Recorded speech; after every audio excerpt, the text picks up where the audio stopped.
Okay, mabigat po itong mensahe na ito kasi mga kalalakihan ay sana ay sent out. Pastor Jack ay dati nang sent out sa Jeddah from the Philippines, from Park. At salamat sa Panginoon because we are part of that sending nung tayo ay nasa Riyadh pa. Tapos ngayon ay sinend out ulit siya from Jeddah to the Philippines. At ganun din po nangyari sa atin. No? 2018, noong ako po ay sinend out ng Riyadh to the Philippines. At hindi ko alam kung anong mangyayari. No? Hindi tayo sigurista na kailangan kontakin muna natin mag-deputation at kailangan sigurado yung pera, kailangan sigurado yung mga tao. Wala. Nung una, ang alam ko lang sigurado, sasamahan ako ng misis ko kahit saan kami magpunta. Yun. Pero yung ibang sino pa ang lilipat, sino ang sasama, noong panahon na yon, ang Saway family ay member ng Park Dasma. Si Brother Louie ay tumutulong sa ibang church. Tapos yung aking mga anak ay member ng Tagig. So, ganun ang sitwasyon. Ano? At hindi natin alam kung saan. Ang una, we equipped with 100, I think 100,000 or less as budget ay una iniisip ko Alabang. No? Sa Alabang. Kasi doon, pwede tayo, yung mga tao na nasa Laguna, pwedeng mag-travel puntang Alabang. Yung nasa Quezon City, pwedeng mag-travel puntang Alabang. Las Piñas, pwede. Kasi sentro yung Alabang. Pero ang dami ng church doon. At bukod pa doon, ang rent doon, 40,000. Oo, 40,000. So, inisip ko, ito na lang kaya ang aming garahe sa Las Piñas. Kasi matao yun, commercial area. Ang problema naman doon, two doors away ay Las Piñas Baptist Church. No? 2 pinto lang, 2 bahay lang ang pagitan, ay meron ng isang Baptist Church. So, hindi maganda sa akin tingin. Ano? Kaya, kinonta ko si Brother Louie. Brother Louie, sasama ka ba sa akin? Sabi niya, sige pastor. So, 2 na kami. Tapos, sabi niya, dito na lang tayo sa Amos. Sige, hanap ka. So, lakad, bisikleta. Wala pang sasakyan nun. No? Wala pa rin ako sasakyan nun. Commute lang. Lakad. Hanggang sa may nakita siya. No? At sabi niya, dito, pastor, ito. Sige. Subukan natin kung paano kumilos ang Panginoon. So, kaming 2 ni Brad Louie, nakatatlo na kaming tayo ng signboard. No? 3 beses na nangyari yan. Dito sa may barangay hall, doon sa Abad, at ngayon pangatlo dito sa Daanghari. Nahirapan ba kayo hanapin? Hindi naman. Oo, yun. Oo. So, yun. Oo. Okay, nagwo-work yung ating signboard. No? Praise God. So, who will be sent out next? Yun ang tanong. Sino ang susunod na isi-send out? Tayo po ay nahihirapan sa Riyadh. Matagal na, 2018 ako umalis doon. Ay wala pang na-establish na pastor. Ayaw ko po na maging pastor ng maraming churches. No? Mahirap. Pero hanggat wala, ay ako muna. Alam namang, bahala na kayo dyan. Dito na ako sa Pilipinas. So, hindi po yan because I want to be a pastor of hundreds of churches, but because of necessity. Because there is not yet a pastor who will do that. No? Ngayon, pagka ako'y tinawag ulit ng Panginoon sa ibang lugar, kailangan meron dito. No? Pero hanggat nandito pa ako, kung merong, because of this message, may kikilusin ng Panginoon to be sent out, hindi muna kayo dito. Huwag niyo muna akong palitan habang andito ako. Di ba? Pastor, tinawag ako ng Panginoon. Saan? Dito sa Imus. Saan? Saan sa Imus? Praise God. Dito sa building na to. Di ba? Hindi pwede. Hindi muna. No? Hintayin nyo. Pagka either ako'y kinrematorium or doon, no? Of course, naniwala tayo sa burial, ay yon. That's the time. Na-set up na natin paano pipili ng bagong pastor in case of death, in case of departure. Hindi na magkakagulo. No?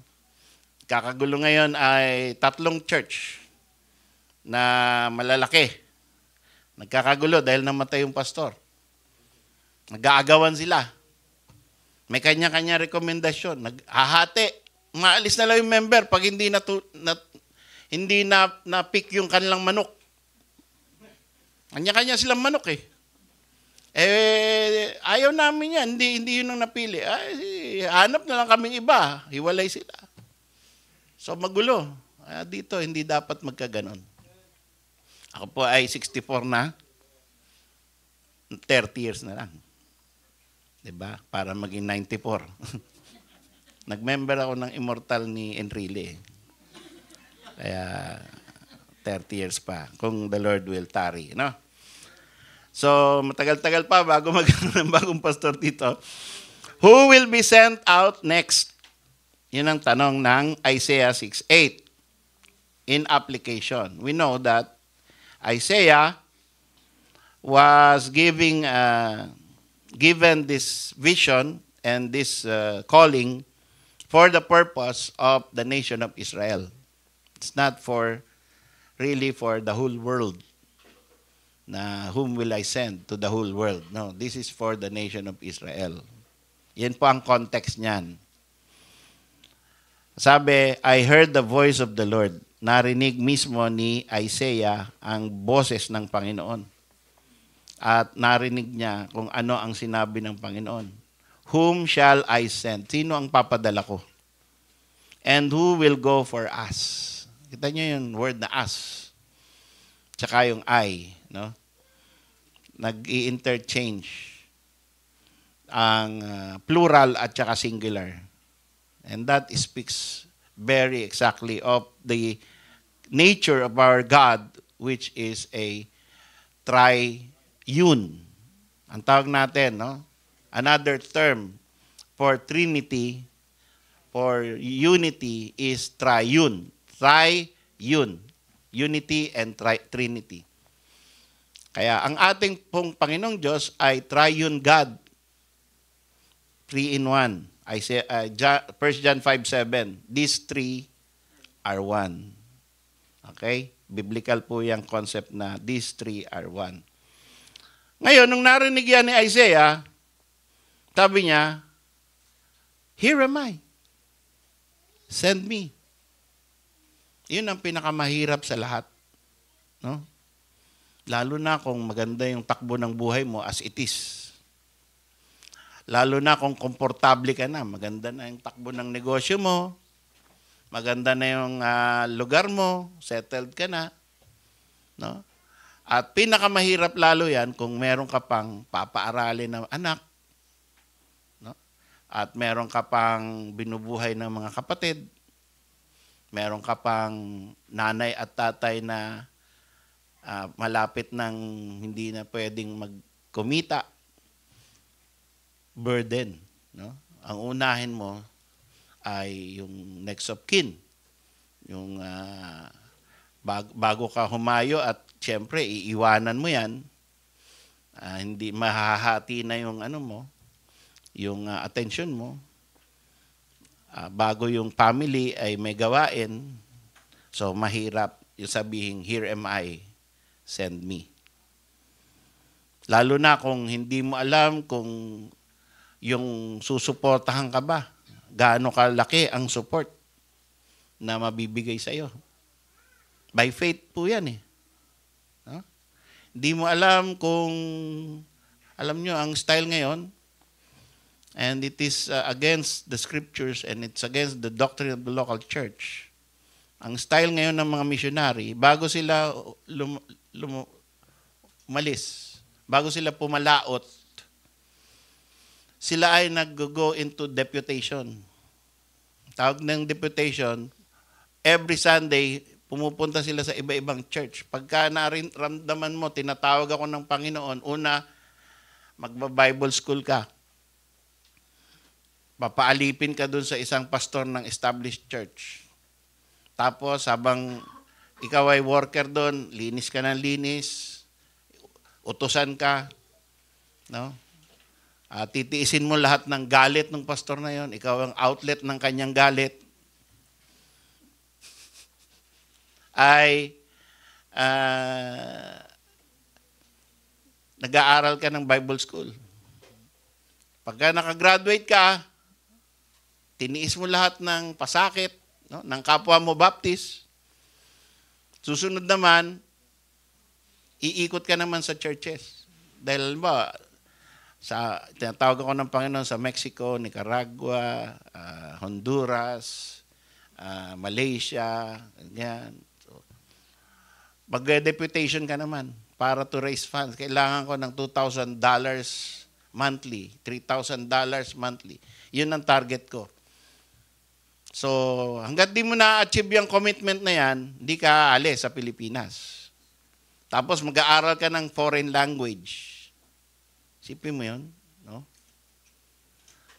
Tapos, pag na-meet mo na lahat yan, punta ka doon. Doon naman, mag-uumpisa ka naman from zero. No? Either tutulong ka doon sa isang gawain or from zero. Kaya yun ang iniisip ng mga present-day missionary. Pero, tayo po, as a church, we believe in direct missions.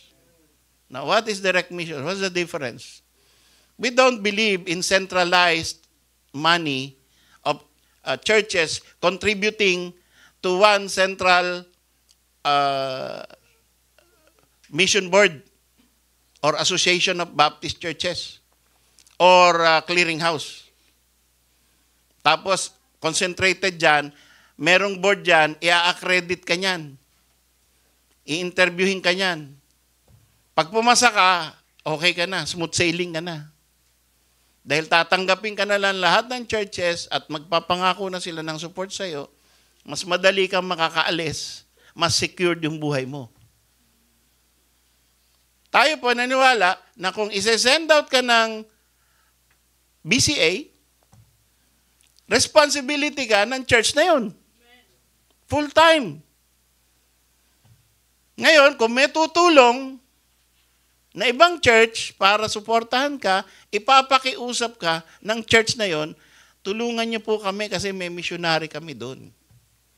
That is the time na medyo tataas ang support mo. At ang support doon sa kung may building program, may feeding program, may medical program, whatever program. Tsaka medyo dadami yung pwede mong gawain in the field. Pero kung support, no? Kung ano yung dumating sa'yo, kung kayang ituloy, hindi pa rin secure dyan eh. Halimbawa, nag-umpisa ka ng 20,000, biglang sobrang baba ng offering. Paano nila susustain yung 20,000 monthly? Bababa yun. Sabihin nila, Pastor, missionary namin, pasensya na po at hanggang 5,000 lang kami. Paano yung nag-aaral kong anak? Pangako nyo, 20,000, di ka pwedeng magwala. Di ba? Di ka pwedeng mag-quit. Kasi kaya ka naman nag-surrender sa ministry, hindi dahil sa pera. Dahil may burden ka for souls. Oh. Hindi dahil sa pera. So, anong ginagawa ni Paul? Magtatrabaho. Di ba? To support himself dahil hindi kaya yung kanyang goal, hindi yung lifestyle. Yung lifestyle, pwede mong babaan yan eh. No? Kung kumakain ka lagi sa Jollibee, biglang naging 5,000 na lang, diyan ka na lang muna sa yan sa mga nilalangaw na karinderya ka muna kakain. Tapos bumaba pa ulit, doon ka muna sa kay Manang Tuyo. No? Doon muna. Kahit na medyo maalat-alat na yung tiyan mo. Puro ganun muna. Nung bata kami, buti na lang, sanay tayo, yung mga matagal na sa mundo.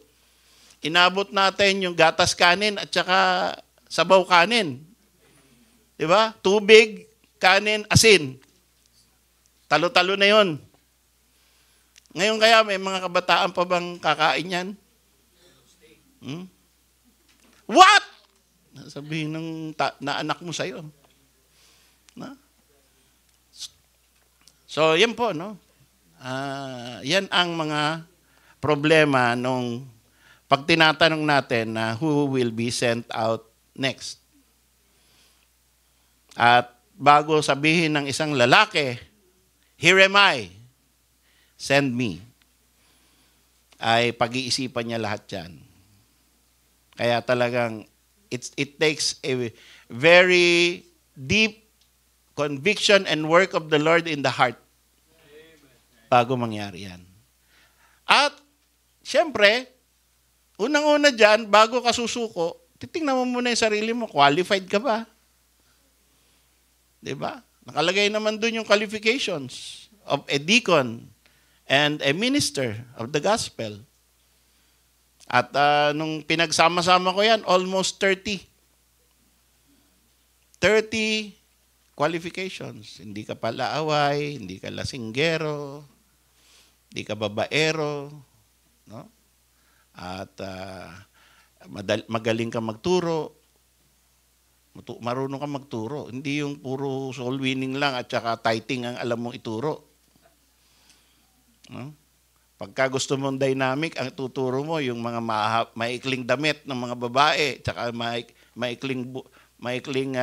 mahabang buhok ng lalaki. Linggo-linggo, yun ang putahe ng church.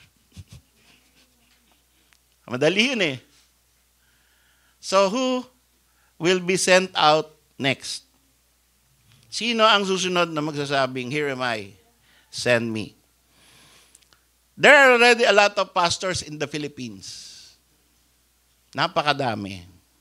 Tapos sinasamahan pa ng mga Amerikano. No?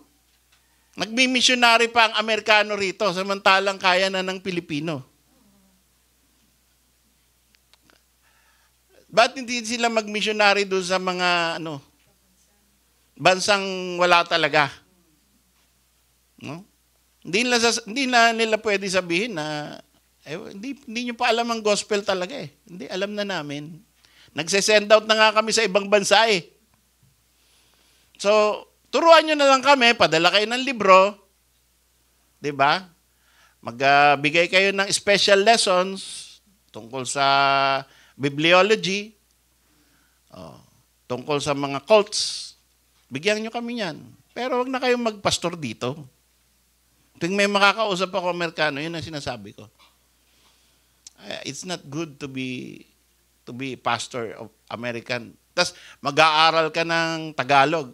Mahal ko kayong lahat. Mahal ko kayo. Mas lalong nakakairita eh. No?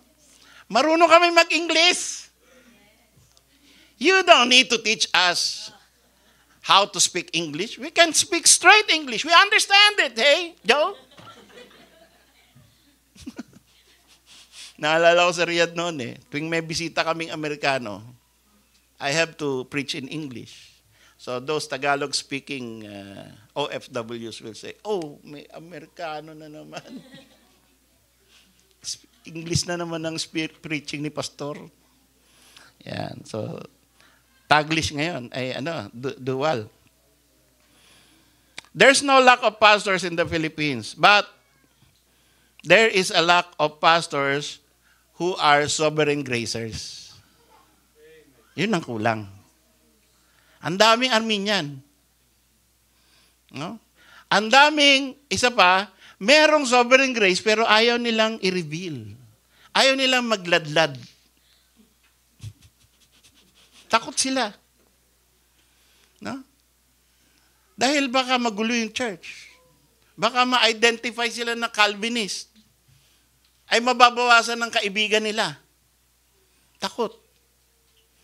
Kaya nung tayo ay nag-uumpisa na magkakaroon tayo ng SEC registration, ayaw pumayag yung computer ng SEC ng Baptist Church in Arabia. Sige, lagyan ko para iba talaga. Sovereign grace. Di, yun, pumayag yung SEC, yung computer. No? Hindi tao yun computer Hindi ka makakapag-argue Pwede na yan. Hindi pwede. Computer yun Tapos, nilagay ko na yan doon sa ating van. Bira, may mga pastor na namimigay ng libro. Punta ako doon kasi libreng libro, 3 kahon. Hindi ka ba pupunta ron? Kahit na hindi ko kilala sila, hindi nila ako kilala, libre raw. Totoo nga, binigyan ako ng 3 kahon na mga libro galing Canada. Nung kukunin ko na, siyempre, dadaling ko yung van. Dumaan ako doon sa mga pastor na nakagrupo dyan sa kalsada. Binabasa nila yung sign doon sa van. Sovereign grace talaga, talagang nilagay, sovereign grace,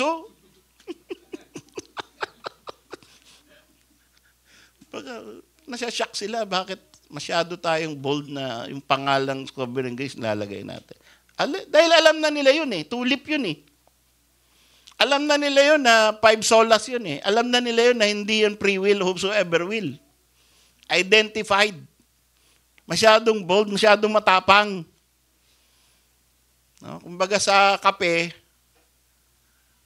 black coffee galing sa Foresta. So, there is a lack of pastors who are sovereign grace, who have theological, doctrinal preaching. Konti lang po yan. And who have qualifications. Ang dami pong pastor ngayon na may mga kalib-in. Tipin nyo yun. Nagpapastor, may kalib-in. Yung asawa nila, iniwan na sila nung dati nilang asawa, bago na yung asawa. Tapos, nagpapastor pa rin. So, they are able to go and they go forward to the mission field and they are husband and wife team. No? Mahirap yan. Ang una mong kritiko dyan, yung asawa mo Sasabihin mo, mag-ano ka na lang. Mag-engineer ka na lang. No? Paano yung mga anak natin? Pastor lang? Magpapastor ka lang? Ganun yun. Huwag naman. Yung unang kalaban mo, asawa mo Kailangan ma-convince mo yun. Kailangan may calling din siya. No? Hindi ikaw lang dahil iiwan mo yung pamilya mo. Di mali na yung testimony mo, umpisa pa lang. 'Di ba? Basta may panawagan ako sa Panginoon. Kung ayaw mo sumunod, bahala ka sa buhay mo. Hindi pwede yun. 'Di ba? Able to rule his own house well. For if a man cannot rule his own house, how can he rule the church of God? So, yan yung mga consideration. Kaya, si Isaiah, bago siya, ang isa sa mga nangyari kay Isaiah, sa Isaiah 6, ay nagkaroon ng vision. Tingnan niyo sa verse 1. In the year that King Uzziah died, I saw also the Lord sitting upon a throne, high and lifted up, and his train filled the temple. Now, this is, sino yung nakita ng Panginoon? The Lord. Nakita ni Isaiah. Now, we must realize, that this is, ang nakita ni Isaiah, hindi yung Father. Ang nakita niya, the pre-incarnate Christ. Saan nakalagay yon? John chapter 12. Tahan natin para ma-ingrained sa isip natin. Ang Panginoong Jesucristo pala, nagpapakita na bago pa siya pinanganak. John chapter 12, verse 36. While ye have light, believe in the light, that ye may be the children of light. These things spake Jesus, and departed, and did hide himself from them. But though he had done so many miracles before them, yet they believed not on him. That the saying of Isaiah the prophet might be fulfilled, which he spake, Lord, who hath believed our report, and to whom hath the arm of the Lord been revealed?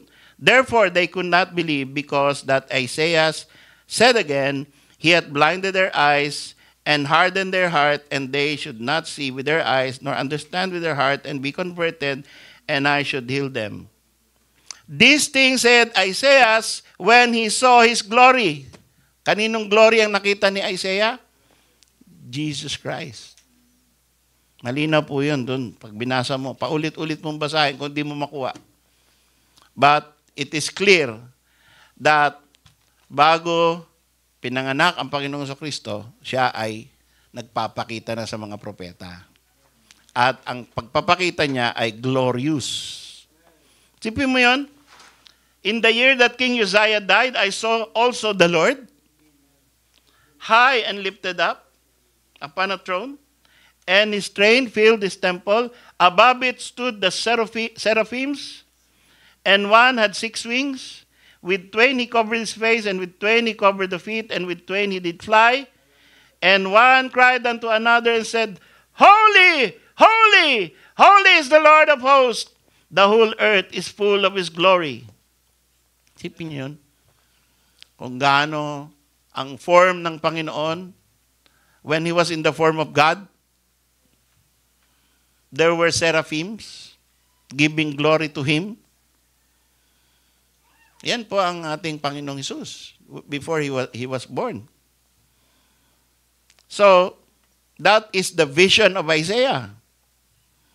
So that, dahil doon sa vision na yun, mas madaling sabihin, here am I. Pagka nagkaroon ka ng heavenly vision. Si Paul nagkaroon ng heavenly vision. Kaya sabi niya, who art thou, Lord? Tapos sabi niya, here, ano nga, sabi ni Paul, Lord, what wilt thou help me to do? Ang gusto mong pagawain sa akin? Kasi may heavenly vision eh. Kaya pag walang vision, mas mahirap. Ang dami ngayong humahayo dahil hindi sila matanggap sa pagsusundalo, sa pagpupulis. Hindi sila pumasa sa engineering. Sige nga, magpapastor na lang ako. Diba? Yun ang totoo. No? Failure sa academics. Ang pastor kasi hindi kailangan ng math. Kailangan man ng math. Ay, ko-compute yung offering. Kailangan din ng math, no? At saka, gaano karami? Ilan tayo kanina? So, yun, ano? Hindi, walang vision, kaya ang mga theology na ipine-present, hilaw, mababaw. Yun po ang karamihan ng mga pastor ngayon. Hindi ko tinataas yung sarili ko na kami ay magagaling. Pero ang sinasabi ko lang, yun ang kailangan sa ministry. Hindi pwede yung kung sino-sino lang na hindi nag-aaral.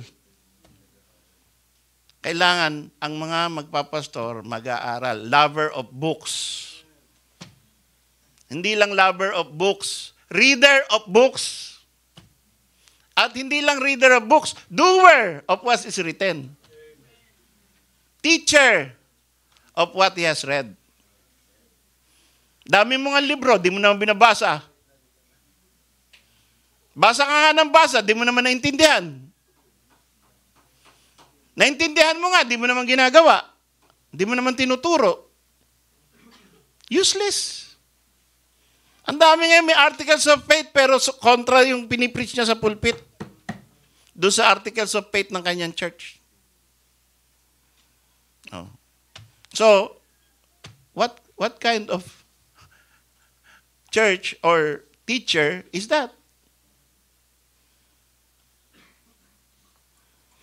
So, kailangan ng encounter with the Lord Jesus Christ. Kagaya ng nangyari kay Isaiah.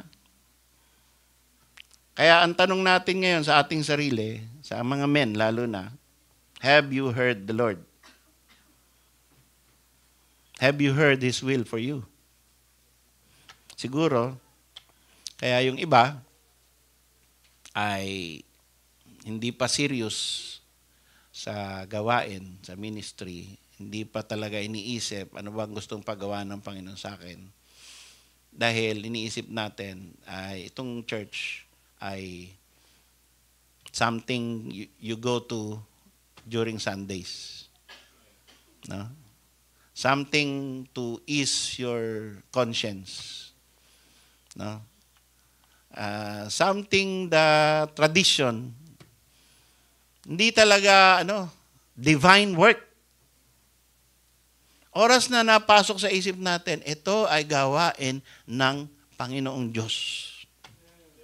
Magkakaroon ka ng ibang, kailangan mo yung vision na yun eh. No? Ito ay hindi organisasyon lang, kundi ito ay isang samahan ng mga ligtas na sumasamba kay Kristo Jesus. Ang head, ang may-ari, ang Panginoong Kristo, no other than the Son of God, the King of Kings. Hindi laro. No? Hindi pagalingan lang. Kaya, pagka ganon, magiging parte ng buhay mo yon na you have to do something. Hindi a-attend ka lang. Hindi, kulang po yun. Ang purpose mo, kaya ka nag-church para may ma-attenan ka lang. Kulang yun.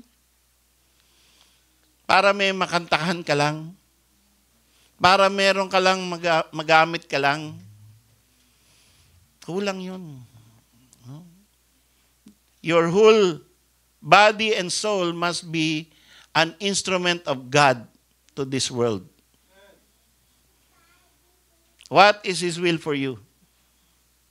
Have you heard the word of the Lord? What is your vision for BCA? For this church? Ngayon, member tayo ng church. Meron ka bang nakikita dito after 5 years na kung saan nandun ka pa din? O after 5 years, ganun ka pa din? At ganun din dito. Hanggang dun na lang. No? Dito pa rin tayo sa baba after 5 years. No? Sikip pa rin yung parking. At 56 pa din lang tayo. No? Ang offering natin ay monthly ay 40 to 50,000, 60,000 minsan. After 5 years, ganun. Or after 5 years, ay iniisip mo, siguro meron na tayong third floor. Baka marami ng mga bata. Tapos, meron na tayong ibang 2-3 missions. Tapos may mga preachers na nasumuko. Hindi ko na makikita dito yung isang kapatid kasi naging pastor na. No? Tapos, ako naman, yun ang importante. No? Hindi yung, here am I. Lord, whom shall I send? Sabi ng Panginoon. Sasabihin mo, here am I. Send Him. I volunteer Him, Lord. Hindi, send me. Diba? Ano ang vision natin? Ano na ang gagawain natin? It should not be the same. It should increase. It should be more. Because the Lord deserves more.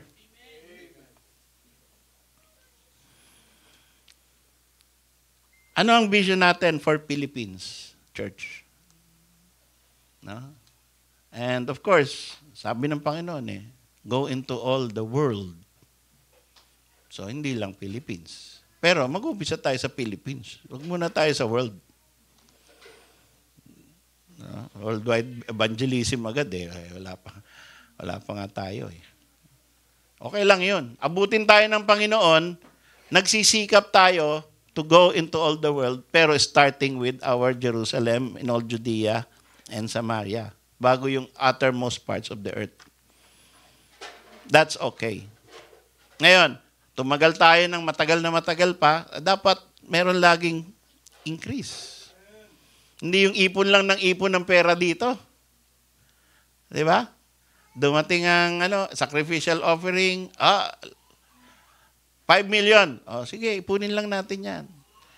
Pastor, 11 million na. Ipunin lang natin yan. Dito lang tayo. Wala tayong sinesend out, basta malaki yung natin sa bangko. Lagi ako nanlilibre, di ba? Pag merong anniversary, ang gara-gara ng mga anniversary natin, mga lugar natin. Hindi, kailangan marami. Padami ng padami, palaki ng palaki, send out ng send out. Isaiah had a sovereign encounter that he cannot refuse. Si Isaiah, hindi nag-fasting para magkaroon ng vision. Bigla na lang siya nagkaroon ng vision. So it was a sovereign decision from on high when the king died that he had this vision. Ganon din po mangyari sa atin.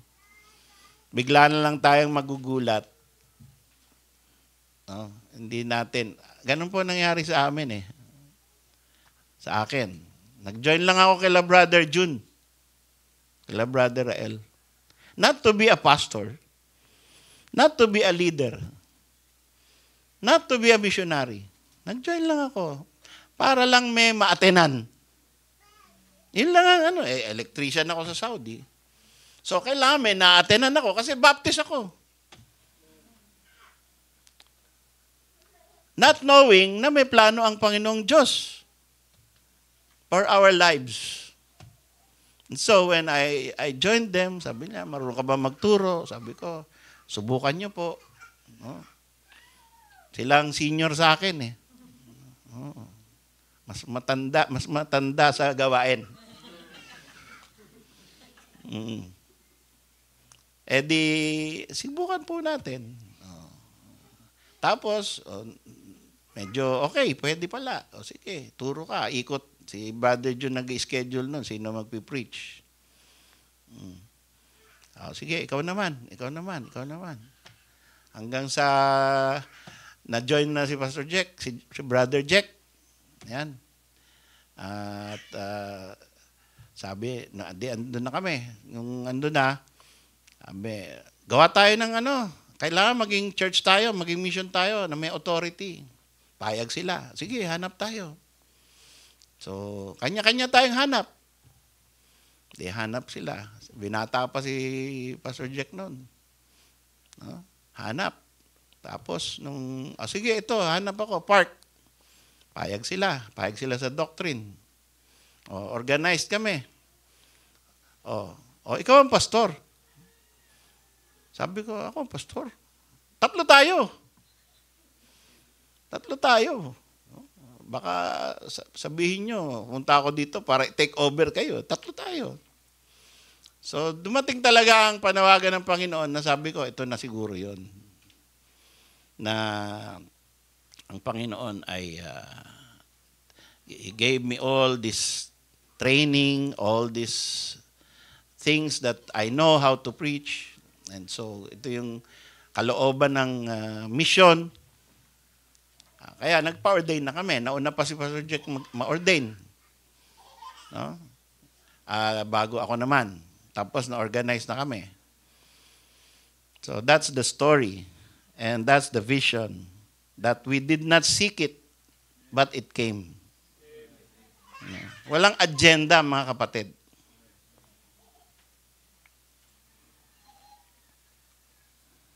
And yan, ang Mauulit at mauulit para sa mga men natin. Mauulit yan. Sabihin nyo, Pastor, nangyari na. Nangyari rin sa akin yung nangyari sa inyo. Kinausap na ako, eto na. May desire na ako. Gusto ko na. Anong gagawin ko susunod? Yun. Don't come to me and say, Pastor, nawalan na ako ng pera, natalo ako sa business, magpapastor na lang ako. No. I-reject kayo ng church. Una, ako magre-reject. Hindi yun ganun. Hindi spare tire ang pagpapastor. No. So, it came to us when we were at the prime of our lives. When we were earning much money. And the capacity to earn money is there. But it has to be suspended. Sabi mo, Lord, may ambisyon ako. Pero ito nang papagawa mo sa akin eh. So, cancel yung ambition. Diba? Cancel yung, kung meron kang life plan. No? Yung plano mo sa buhay mo, na at 30 years, 40 years old, kailangan ako ay nakatira na sa Ayala, Alabang. May mga ganun nagpaplano ng ganun eh. No? Kailangan meron na ako 5 kotse. Yan. Isa doon ay Mercedes. Ang ikalawa ay Jaguar. Ganyan mga ambisyon. Ano? Hindi masamang magplano ng ganun. Pero sabi nga ng Bible, the rolling of the dice is for the man, but the determination of the result is from the Lord. Yan, sovereign grace. Magplano ka na magplano, hindi masama yun. Gawin mo yung maiisip mo na mabuti sa iyo at pamilya mo. Pero, pag nag-intervene ang Panginoon, yun ang masusunod. Pag kinontra mo yun, mawawiwindang ka. Yun. So, whom shall I send? Sino magsasabing, here am I? Send me. I say I had an encounter with self. Tingnan niyo yung verse 5. Sabi ng verse 5, Then said I, woe is me, for I am undone, because I am a man of unclean lips, and I dwell in the midst of people of unclean lips, for my eyes have seen the King, the Lord of hosts. He had encounter with the Lord God. He had an encounter which he cannot refuse. And then he had an encounter with himself. Nakita niya yung sarili niya, napakadumi ko pala. No? Bigla siyang nakita niya yung King, yung holiness. Nakita niya yung sarili niya, napakadumi. Woe is me. Yun ang tunay, mga kapatid, yun ang nakaka-encounter ng tunay na may panawagan ng Panginoon. Nakikita mo yung sarili mo, madumi ka. Hindi mo yung nakikita mo na sarili mo na welcome me world. Andito na ako. Ako na iniintay nyo na maging pastor. Nakikita mo yung sarili mo, unworthy, madumi, dependent only on God para magkaroon ka ng ministry. Hindi ka self-confident na kayang-kaya ko to. Kayang-kaya ko to. Well-trained ako eh. No? Alam ko yan. Pagka ganun ang mindset mo, hindi pa yan galing sa Panginoon. Galing pa yan sa carnal mind. Galing yan sa flesh. Kailangan mo na makita mo ang glory of God, the holiness of God, sovereignty of God, para mapunta ka doon sa dust. At kung pwede, mas mababa ka pa sa damo. Para makita mo yung sarili mo at masabi mong wala ako. I am nothing. I am unclean. I am undone. Pagka nangyari na sa atin yon, that's the time when the Lord will intervene in your life and He will send an angel, kagaya ng nangyari dito sa verse 6. Then flew one of the seraphims unto me, having a live coal in his hand, which he had taken with the tongs from off the altar, and he laid it upon my mouth, and said, Lo, this has touched thy lips, and thine iniquity is taken away, and thy sin purged. The only way that we can be clean, worthy, and meet for the master's shoes in the sight of God is when He intervenes with our life. Pagka kumilos na siya sa puso mo, kumilos na siya sa buhay mo, lahat ng kalikuan, lahat ng karumihan, lahat ng mga habits mo, papakialaman niya yan. Tatabasin ka niya. Kakalusin ka niya, ika nga. Tatabasin ka niya dito, diyan, diyan. Hanggang sa lahat ng gusto mong ma-maintain sa buhay mo, wala. At ang matitira, yung gusto ng Panginoon sa'yo. Totally dependent on the Lord. Wala po sa plano namin, mag-asawa o sa plano namin na nag-umpisa ng BCA, na magkaroon tayo ng malaking ministry, na may missions. Ang ginawa lang natin, nag-umpisa lang tayo. Nagpagamit lang tayo. At sumuko lang tayo. At nagsabi lang tayo ng, andito ako, Panginoon. Sige po, Panginoon. Kung saan mo gusto, okay. Ganun lang ang principle natin. Nagkaroon ng opening sa Alcobar, okay. Karoon ng opening sa Alcarge, sige, kahit mahirap. Travel, punta, padala ng preachers. Coordinate. Pagdating dito, yan, nangyari ito. Dumating yung Taguig, naghahanap ng authority. Una, tinutulak ko sa ibang pastor. Sabi ko, dyan, kumuha kayo authority, dyan, dun, dyan. Malapit na sa inyo. Pastor, gusto namin sa BCA. Ay, hindi namin iurungan yan. Pupunta tayo doon. Sabi na, so, without me telling them, Pastor, bigyan namin kayo support. Sige, kung gusto nyo. Tapos, nagre-report, Pastor, negative. Wala na lang support. Ganon yun. Pag di kaya, huwag mong pilitin. Basta tuloy ang ministry. Sabi ko nga, kung makahanap sila ng pwede naming tirhan doon muna kami. Tapos establish natin yung gawain doon. Tapos kayo dito muna. Dami naman kayo rito Diba? Mga theologian naman kayo dito May choir na tayo, may ano na. Magagaling. Praise God. Ganun lang po yan. Basta laging, pag sinabi ng Panginoon, whom shall I send? Here am I. Send me. So you will be so convinced of God's call that when the opportunity presents itself, you will say, ako. Convinced ka No? Hindi kagaya ni Moses.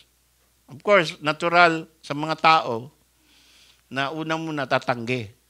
Huwag ako. Natural lang yun. Pero kung gusto talaga ng Panginoon, mananalo Panginoon He always wins. Sa Moses, sabi ni Moses, hindi naman ako marunong magsalita, wag na ako. Sino ba gumawa ng bibig ng tao? Di ba ako? Ba't ka matatakot? Padala kita, kahit di ka marunong magsalita. May solusyon dyan. No? Kaya sa Panginoon nang galing yung ano eh. Pag may gusto, may paraan. Pag ayaw, may dahilan. Yan. Sa Panginoon niya galing. Binago lang ng mga Pilipino kasi ang mga Pilipino mahilig magbago ng mga kung ano-ano. Diba? Ang Panginoon sabi niya not my will, but thine. So, here am I, send me. Tapos, ako naggawa ng bibig mo, kaya humayo ka, huwag kang tumanggi. At ang response mo, not my will, but thine be done. So in conclusion, mga kapatid, sending to be a minister does not mean you will immediately quit your job. If you agree na it's your time, that you should be sent out and that you should be established, ito po ang gagawin. Para malinaw, baka meron na po diyang kinakausap ang Panginoon, ay dinawin natin. Hindi po ibig sabihin na titigil na kayo magtrabaho kung kayo tinatawag ng Panginoon at magba-Bible school na kayo. Ang ibig sabihin po lang niyan, you will identify yourself to this church that God is calling you to the ministry. And we will evaluate, of course. Minsan, lang yan Ang tawag nga doon sa mga nanliligaw, pagsintang pururot. Hindi totoo. Ano yan? Puppy love. Yan. Minsan puppy love lang meron ng isang sumuko sa Riyadh, sabi, Pastor, may panawagan ako ng Panginoon. Sige nga, paano po ba nalalaman? Sabi ko, pag nirecognize ng church. Ngayon, ano nangyari? Andun siya sa Isabela. May asawang iba na may asawa na dati. So, hindi tinawag ng Panginoon yon. Okay, so sending or identifying yourself as the minister or as a future minister, God is calling you. It doesn't mean you will stop your job. It means identifying yourself and that you are giving yourself to the ministry. So pag identified ka na at recognized ka na ng church that you have the gifts of the ministry, then you will begin the process. We together, the church and you, will begin the process of further investigating yourself. Sabi nga ng ng Panginoon kung bago ka gumawa ng bahay, titingnan mo kung meron kang panggawa. Kaya mo ba tapusin? So looking at your commitments, taking stock of yourself. At mag-uumpisa diyan, kung may asawa ka, kausapin mo yung asawa mo. No? Mamaya, oppose yung asawa mo. Convince mo muna siya. Kung ang asawa mo pa lang, hindi mo na ma-convince, paano mako-convince yung church? Baka yung every time nagpipreach ka, sasabihin, nako, huwag kayong maniwala dyan sa asawa ko. Hindi totoo calling yan. Alam niya, may totoong nangyaring ganun. Bira yan. Nag-i-iskandalo yung babae. Siguro, champurado lang yung almusal nila. If you're married, you should think, and you think you should be sent out, talk to your wife, talk to your family. You need their support, lalo na kung minors. Then talk to your pastor, and then we together will talk to the church. Yan po ang proseso natin dito. Once you are acknowledged, then we begin the process of building you up as a proper missionary. That means training in doctrine, training in practice, and every time, habang may trabaho ka pa, Pagka tuwing titigil ka at available ka, magpapagamit ka sa lahat ng bagay. To be a minister, as a minister of the gospel in the future. No? You will evangelize. Kahapon nakita nyo yung ginawa ni Brother Freddy? Street evangelism. No? Getting ready to be sent out. And then, that is the way, that is the real statement when you are saying, Lord, here am I, send me. Tayo po ito mayo.